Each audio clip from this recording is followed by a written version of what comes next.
আমাদের চ্যানেলে নতুন নতুন পর্ব গল্প পড়তে ও দেখতে চ্যানেলটি সাবস্ক্রাইব করে রাখুন।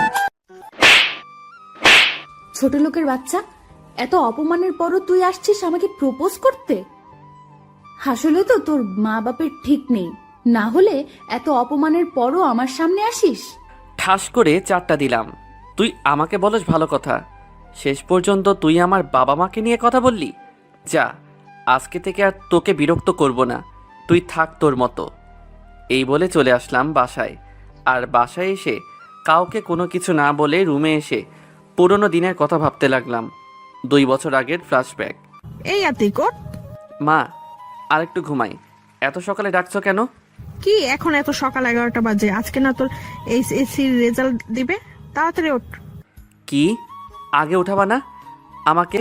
আসলে কালকে রেজাল্টে টেনশন করতে করতে দেরিতে ঘুমিয়েছিলাম, তো তাই এতক্ষণ ঘুমিয়েছি। আমি বুঝেছি তো, তাই তো তোকে এতক্ষণ ডাকিনি। আচ্ছা এখন তাড়াতাড়ি ফ্রেশ হয়ে আয়। ওকে মা। তারপর ফ্রেশ হয়ে নাস্তা করে কলেজের জন্য বের হলাম। যেতে যেতে পরিচয়টা দিয়ে নেই। আমি কাব্য হাসান আতিক। আমার বাবা একজন বড় বিজনেসম্যান। আমি বাবা মায়ের 3 মাত্র সন্তান। বড় 2 ভাই আছে, বড়জন বিবাহিত। আর বাবা মাকে নিয়েই আমার পরিবার। আমি এবার এইচএসসি দিছি, আর আজকে রেজাল্ট দিবে। পরিচয় দিতে দিতে কলেজে চলে আসলাম। কলেজে আমার বন্ধুরা সিয়াম, সাকিব, হাবিব, দুর্জয় একসাথে বসলাম। সবার মুখে চিন্তার ছাপ রেজাল্ট নিয়ে। দোষ, রেজাল্ট ভালো হবে তো? ইনশাল্লাহ ভালো হবে। তাই যেন হয় ভাই। এই আজান দিতেছে। চল নামাজ পড়ে আসি, রেজাল্ট তো দিবে 2টায়। চল। তারপর সবাই মসজিদে গিয়ে নামাজ পড়ে কলেজে গেলাম রেজাল্ট আনতে।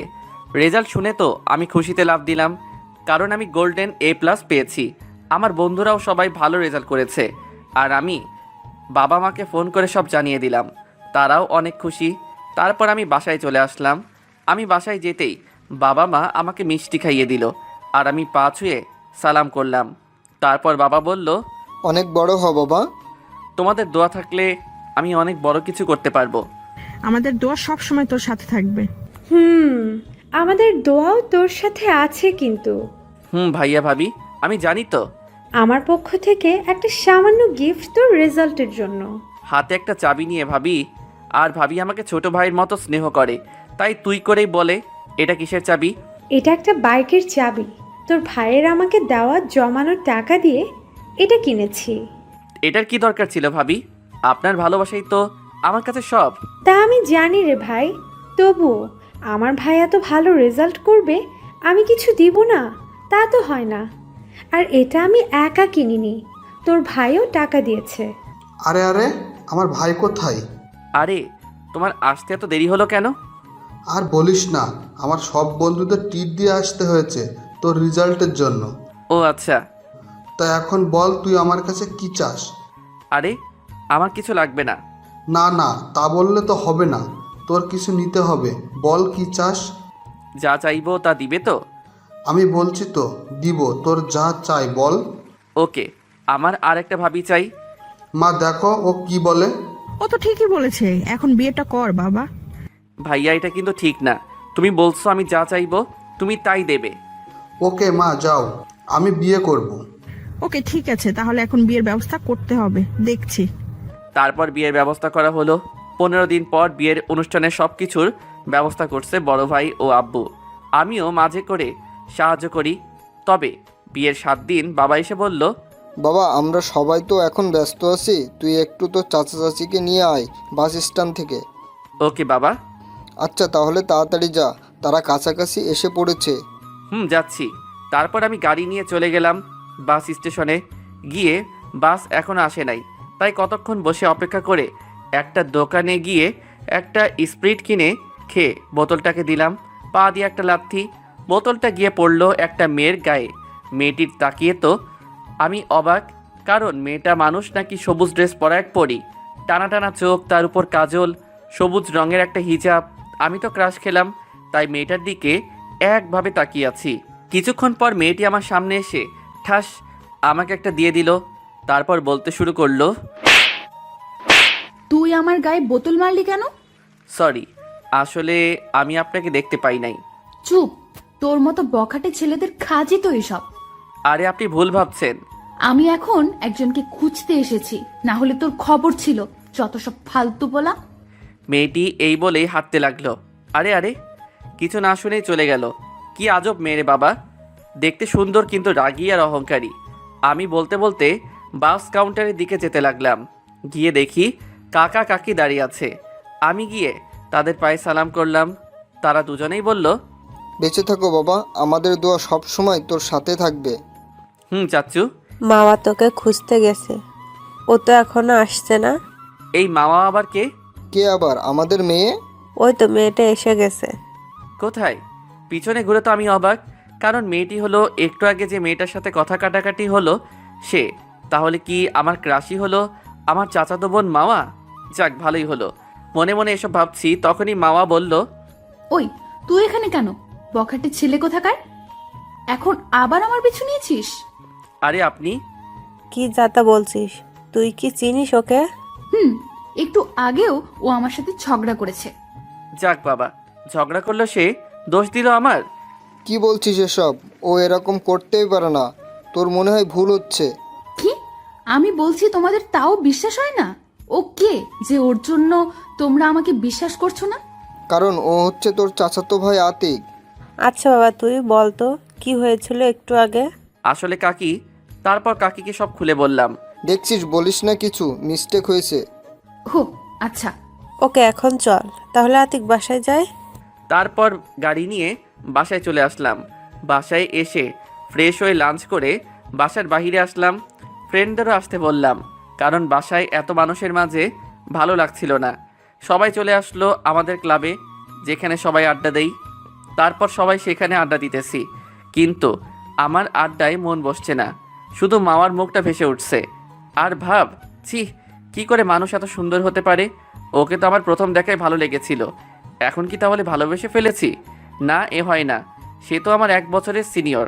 ও, আপনাদের তো বলাই হয়নি, মামা এবার অনার্স 2য় বর্ষে উঠেছে, আর আমি উঠব। এগুলো ভাবছি, তখনই সিয়াম একটা ধাক্কা দিল। ও হ্যাঁ, কি বল, কিছু বলবি? কোন জগতে আসস তুই? কেন এই জগতে? সত্যি করে বল, কি ভাবছিলি আর মিটিমিটি হাসছিলি? কি হয়েছে বল তো? আমার মনে হয় শালাই কারো প্রেমে পড়েছে। না মানে, আসলে হাবিব, তুমি ভুলে যেও না, আমি তোমার শালা না, তুমি আমার শালা, কারণ তোমার বড় বোন আছে। শালা এখন যতই কথা ঘুরানোর চেষ্টা করো, কোনো কাজ হবে না। সত্যিটা বল এখন। তাহলে শোনো, আমার একজনকে ভালো লেগেছে। কাকে? আমার চাচাতো বোন মামা, কিন্তু সমস্যা হলো আমার 1 বছরের সিনিয়র। আরে ভাই, এটা কোনো কথা হলো? সিনিয়র হয়েছে তাতে কি, তাই বলে প্রেম করা যাবে না? যাবে, কিন্তু তবুও ভয় করে। তোর মতো ফাজিল যদি বলে ভয় লাগে, তাহলে আমরা করব কি? তা দেখতে কেমন আমাদের ভাবি? দেখতে পরীর মতো, কিন্তু অনেক অহংকারী ও রাগী। ওদের সাথে এভাবে আড্ডা দিতে দিতে 5টা বেজে গেল। সেই সময় ভাইয়ার ফোন। একবার তাকিয়ে রিসিভ করলাম। কোথায় তুমি? এই তো বন্ধুদের সাথে আড্ডা দিচ্ছি। এখন একটু বাসায় আসো তো। কেন, কোনো সমস্যা ভাইয়া? না, এই একটু মার্কেটে যাবা, মাওয়ার কি কি যেন কেনা লাগবে। ও আচ্ছা, আসছি বলেই ফোন কাটলাম। কি হলো, কোথায় যাবি? এই একটু তোদের ভাবিকে নিয়ে মার্কেটে যাব। কেন? তার কি যেন কেনা লাগবে। ও যা, তাহলে দেখ, পাঠানোর চেষ্টা করিস। আচ্ছা বলেই বাইক নিয়ে বাসায় চলে আসলাম। বাসায় এসে দেখি মামা আপু বসে আছে। আমি গিয়ে বললাম, চলো আপু।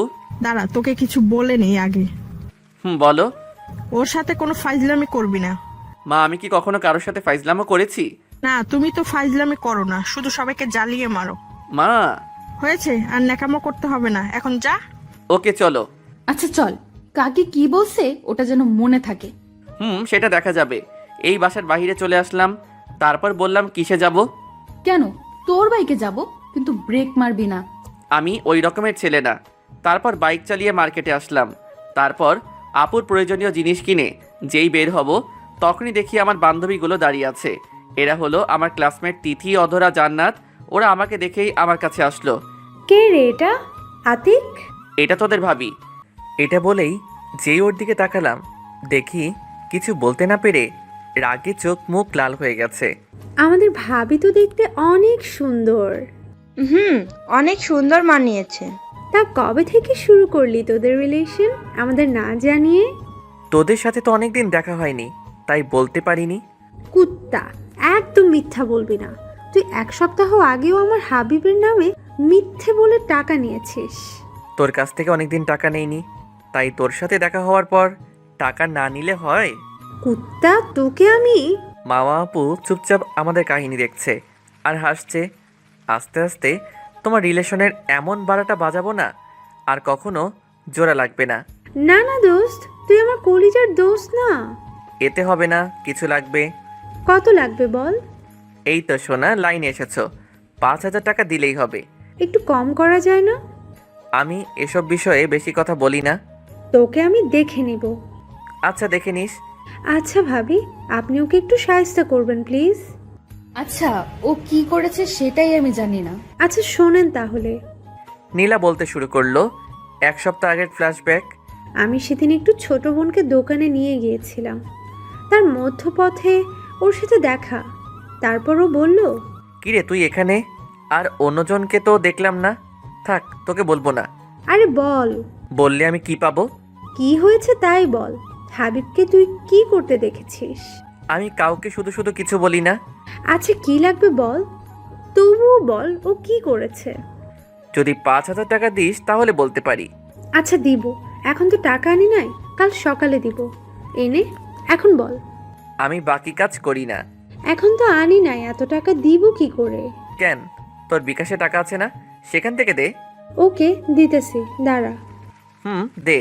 তারপর আতিক দেখে ওর নম্বরে বিকাশ থেকে মেসেজ এসেছে।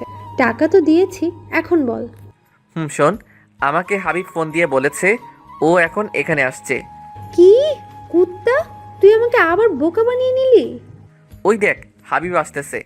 আমি পিছনে তাকিয়ে দেখি সত্যি হাবিব আসছে। তারপর আতিকের দিকে ঘুরেই দেখি ও নেই, আর হাবিব আমার কাছে চলে এসেছে। কি হয়েছে তোমার, এভাবে দাঁড়িয়ে আছো কেন? আরে বলো না আতিক, আমাকেও আজকে বোকা বানিয়ে টাকা নিল। কেন, কি হয়েছে? তারপর ওকে সব খুলে বললাম। পারেও বটে। এই ছিল সেদিনের ঘটনা। ফ্ল্যাশব্যাক শেষ। ও তোমাকে এত বোকা বানিয়েছে? ও শুধু আমার থেকে নয়, ওদের সবার থেকেই নিয়েছে। আমাদের কাছ থেকেও নিয়েছে। কুত্তিগুলা। ওই তুই চুপ থাক, তুই ওদের সাথে এত ফাজলামো করিস কেন? আমি ভয় চুপ। এখন এসব বাদ, আমাদের রিলেশনের জন্য অনেক ট্রিট নিয়েছো। এখন আমাদের ট্রিট দিয়ে একটু ধন্য কর। তোর কাছ থেকে আজকে কিছু হলেও খরচ তো করতে পারবো। আমার কাছে খুচরা থাকলে 2 বা 1 টাকা দিয়ে তোদের মতো ফকিরদের বিদায় করতাম, কিন্তু তাও নাই। মাফ কর প্লিজ। কুত্তা, তুই আজকে যাই বলস না কেন, তোর আজকে ট্রিট দিতেই হবে। তোরা তোদের ভাবির কাছ থেকে ট্রিট নিয়ে নে। জানিস তোদের ভাবি কত ভালো, সে নিজেই বলছে তোদের ট্রিট দিবে। কুত্তা, আমি তোকে কখন বললাম? এটা আমাকে সকালে থাপ্পড় দেওয়ার জন্য একটা সামান্য বাস। সত্যি আমাদের ভাবি এত ভালো যে আমাদের ট্রিট দিতে চায়। মামা পড়ে গেছে মাইনকার চিপাই, মনে মনে ভাবতেছে কুত্তাটা আমাকে এভাবে বাঁচাবে বুঝতে পারি নাই। এখন মনে হয় আমার টাকাগুলো গেল। কুত্তা, তোর ব্যবস্থা পরে করতেছি, এখন ওদের ট্রিট দিয়ে নেই। আচ্ছা চলো। আরে আরে, আমার বন্ধুরা আছে না, ওদেরও আসতে বলি। যতই হোক ওর বন্ধুর গপ ট্রিট দিবে। কুত্তাটা আমার টাকার আজকে 12টা বাজাবে। আচ্ছা আসতে বল। তারপর আমি সাইডে গিয়ে আমি হাবিবকে কল দিলাম। কোথায় তুই? এই তো এখানে আড্ডাখানায় আছি। সবাই আছে, ওদের নিয়ে রেস্টুরেন্টে চলে আয়। কোনো প্রশ্ন করবি না, যেভাবে বলবো সেভাবে কাজ করবি। ওকে। শোন, তাহলে রাস্তায় কিছু পথশিশু থাকলে তাদের নিয়ে আসবি, আর ওদের এমন জায়গায় বসাবি যেন মামা আপু না দেখে। কিন্তু করছিসটা কি বলবি তো? বললাম না, কালকে তোদের সব বলবো। তারপর মাওয়া আপুদের কাছে এসে বললাম চলো সবাই। তারপর সবাই মিলে রেস্টুরেন্টে গেলাম। কিছুক্ষণ পর হাবিবরাও চলে আসলো। তারপর শুরু হলো খাওয়া। আমরা ছেলেরা এমন খাওয়া খাচ্ছে মনে হয় 2 দিন কেউ কিছু খাই নাই। হাবিব তো বলেই ফেললো, ভাবি আপনি দেখতে যেমন সুন্দর তেমনি মনটাও অনেক ভালো। মাওয়া ওর কথা শুনে শুধু মুচকি হাসছে মানবতার খাতিরে, আর মনে মনে বলছে এগুলো ফাজিলটার ফ্রেন্ড নাকি রাক্ষস? আজকে টাকাগুলো গেল। খাওয়া শেষে ওয়েটার যখন বিলের কাগজ হাতে দেয় তখন মাওয়া আপু অবাক, কারণ বিল হয়েছে 12,550। তখন মাওয়া আপু ওয়েটারকে ডেকে জিজ্ঞেস করলো, এত বিল হলো কি করে?